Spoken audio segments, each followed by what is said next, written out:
finish this off. Thank you, Chair. This committee is reviewing a list of contracts given as part of the Indigenous Procurement Program.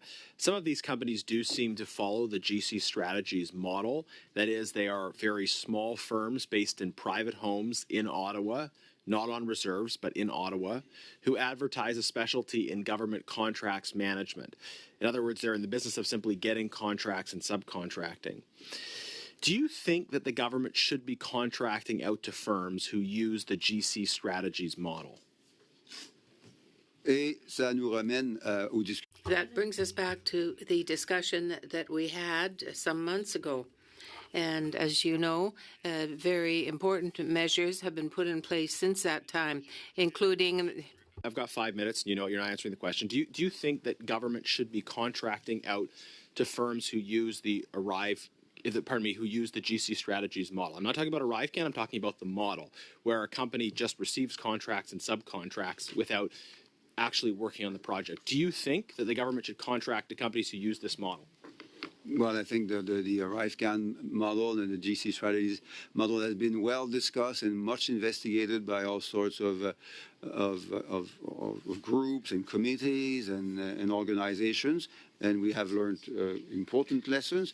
Those lessons have been shared. I'll just give you one more chance to answer the question. It's a yes or no question. The record will show whether you answered it or not.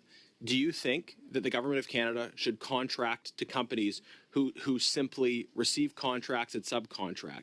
Should the government contract to companies who use this model?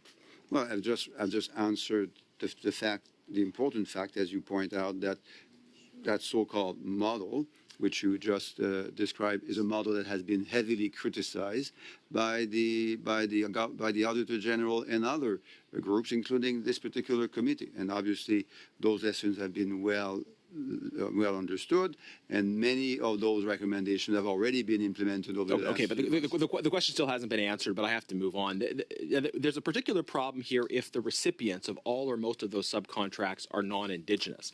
If you have a small, officially Indigenous firm that is simply acting as a broker between the federal government and non-Indigenous business, then they're masking the fact that actually Indigenous peoples, Indigenous businesses are not getting the final business at the end of the day.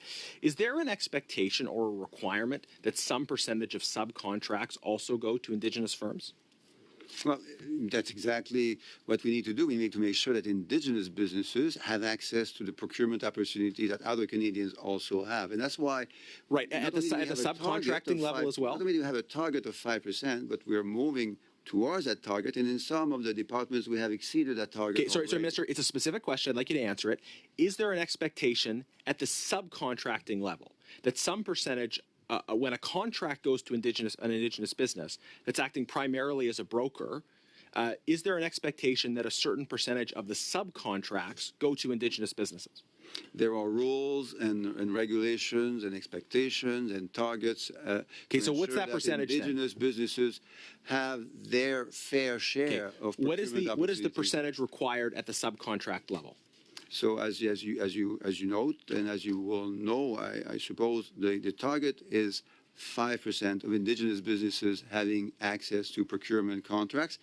That's a minimum. This is Minister, you're not answering the question. The question is about subcontracts. So if a contract goes to an Indigenous business as part of that 5%, and that Indigenous business then subcontracts to someone else, what percentage of those subcontracts should be Indigenous? Because if 100% of those subcontracts are non-Indigenous, maybe there's a problem there.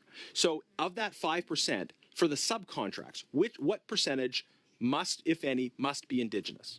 So that is exactly one of the important things that the department needs to do in collaboration with other departments, because PSPC is not the only department. So just the number, what multiple percentage? levels, including not only who does the job, but who owns the company, the impact in the communities, where those contracts take place. Minister, simple question. I'm running out of time. What percentage?